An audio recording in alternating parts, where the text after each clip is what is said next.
I just finished my first week of mental wellness. I was really excited to just get into my brain and start analyzing everything that was going on there so I could feel clear and in control after 6 weeks of emotional turmoil. But it turns out that I have never been more confused or felt more out of control since I started school. The more I think about what I think, the less I think I actually know what I think. It's very confusing. We spent the majority of the week analyzing how we show up in life and how we show up differently in different situations and why we show up the way that we do. So I used to think that I had a pretty good idea about who I was and what I wanted and why I wanted that. But now, I just feel like I'm this robot that was manipulated by my environment until I had enough experience that then I could preemptively manipulate myself to suit my environment. And I have like this stock of personalities and I just draw on each of them when they best suit me. And one personality in and of itself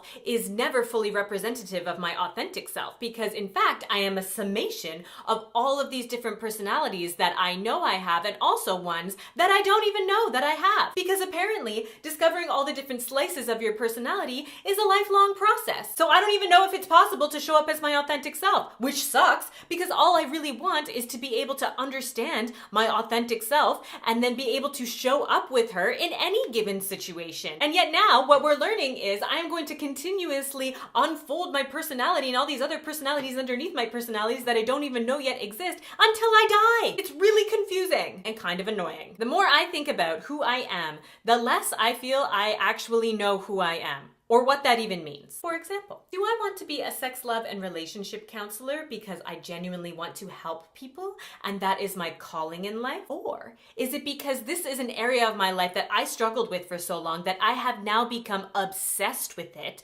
and so overemphasize it as being incremental to happiness and so I'm doing anything I can to get control over it just to prove that I have not failed? Or is it because I have daddy issues and fear of abandonment and so I am doing everything possible to get control of this subject matter to prevent myself from being deeply wounded by it? Like even when it comes to my own relationship, I thought that I consciously chose my partner and we work well together because we work hard at our relationship. But then I read this literature that says the dominant personality traits in your partner are often just a recreation of the dominant personality traits of your primary caregivers, particularly the negative traits. And yes, that is freakishly accurate for my partner. This reading then went on to say that your partner will also often possess a lot of complementary personality traits to your own to make up for those areas in your life that you feel you fall short. Also, very true of my partner. He is so much cooler than I am. So here I am thinking that I made a very informed and loving decision to be in partnership with this specific person. But it turns out